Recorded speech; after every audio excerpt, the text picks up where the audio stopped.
When we're good at what we do, we often forget what it's like to suck at what we do. And forgetting that total newbie feeling can turn us into total jerks. Here's how to keep your brain elastic and compassionate for your clients, colleagues, and community.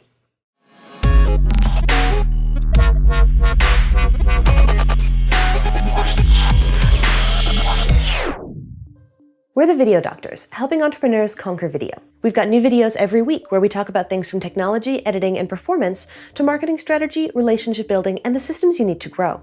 If that sounds like something you need, you should subscribe. And now, let's talk about how awesome it is to suck at things. Recently, I've started learning HEMA, which means Historic European Martial Arts. This is a fancy term for sword fighting. I love it. I'd always wanted to learn a martial art of some kind. You hear it's really good for the body and mind, it's great for self-discipline and concentration, but I was never really able to generate interest in actually going out and taking classes and learning. Apparently what was missing for me was a 4-foot piece of steel, the chance to wear armor, and approximately 7 just the tip jokes per hour. So I'm really enjoying it, and I suck at it. I spent about an hour the other week not managing to hit my sparring partner's sword in the right way. It looks really simple, you're just clanging pieces of metal together, but it's actually really complex, and there's this connection between hand-eye coordination and muscle movement and footwork that is totally beyond my skills or experience. And it's frustrating. It makes me question myself, and I'm embarrassed because no one else seems to have as much trouble as I do. And that's excellent. That is probably more valuable to me on a day-to-day basis than actually learning to fight with a weapon that went out of fashion a few hundred years ago. And here's why. Like you watching, I'm competent in my field. I teach, I manage, I consult. I confidently advise people on how to earn their livelihoods and navigate their working relationships every day. It's easy, once you start to gain mastery in certain areas of your life, to forget how hard it is to be a beginner, like many of the clients we want to serve are.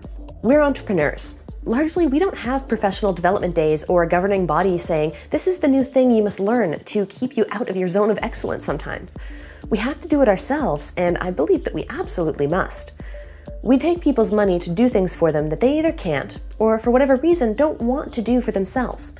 Most people are not overburdened with worldly wealth, and taking their money is a bigger responsibility than we often think about. We owe it to them to not be overconfident, to be compassionate about the fact that this is scary, and to empathize with where they are as well as communicate where we are. So we need to put ourselves in situations where we suck. It's important to be confident in yourself, of course, and to take pride in what you do and to be able to communicate that with authority. But staying in your zone of excellence means that you can lose touch with what it's like to be outside of it. And forgetting those feelings of confusion and frustration means that we lose compassion for the people that we want to work with and can easily slip into treating them badly. So pick a thing.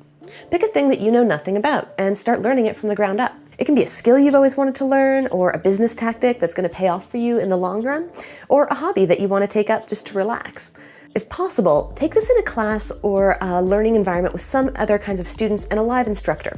This makes everything a lot easier. Once you've picked your thing, here's what to do as you fumble your way through the beginning stages of getting to know it. Ask for help loudly, publicly, and often. You're going to be requiring your clients and customers to tell you when they don't get something. You have to be familiar with doing the same. Push back when you don't understand. Be that student who won't stop until you get it. This is hard and can be a little humiliating, but push through it. You deserve to feel that breakthrough moment. Consider how you're learning as well as what you're learning. Really consider the process of learning that you're going through. Immerse yourself in entry-level failure. It'll keep you honest, and it'll keep you open to the different levels of experience that your different clients, customers, and colleagues are in at the moment. There's another benefit too. I hope you didn't think that a little humility was the only thing we were going for here. By continually learning new things, you're going to be training your brain to be elastic and adaptive. In the online world, being able to pick up new skills and have a deep understanding of how you learn new things will make sure that you're able to stay on top of the new tools and technologies and opportunities that are going to present themselves to you over the course of your career. I hope you enjoyed this video. If you did, please like and subscribe, so you'll never miss an episode where we cover topics that are going to help you gain mastery over video and expand and engage your audience in exciting new ways. Remember, the problem isn't being bad at something, it's never putting yourself in situations where you are.